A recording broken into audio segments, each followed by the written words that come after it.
కాలంలో పట్టుకొచ్చామండి మండాలపాడు. ఏం చేస్తున్నా అంటే తొడాలన్నీ తీసేసాం మొన్న. నిన్న గార్డెనింగ్ పని అంతా అయిపోయాక ఈ రోజైతే తడిగుడ్డ పెట్టి తుడిచేసేసి మిరపకాయలని చూడండి. తుడవక ముందు ఎలా ఉందో మిరపకాయలు మట్టి చూస్తున్నారు కదా. ఇవి తుడవనివి మిరపకాయలు, ఇవేమో తుడిచాము. చూడండి ఎలా ఉన్నాయో. వీటికి వాటికి తేడా చూడండి. ఇవేమో తుడవనివి,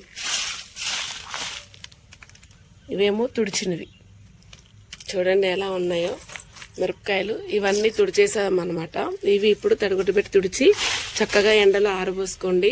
కల్లాలలో తుక్కంతా ఉంటుంది కదా, అందుకనేసి ఎండబెట్టేసుకోండి. కేజీ 400కి కొన్నామండి మండాలపాడులో. చేసాము ఇలా మంచిగా తుడుస్తున్నాము అన్నమాట. ఇలా ఎన్ని మందులో క్లాత్ ముంచి పిండి తుడిచాము. ఎంత మురికి వచ్చింది చూసారా. ఇందాక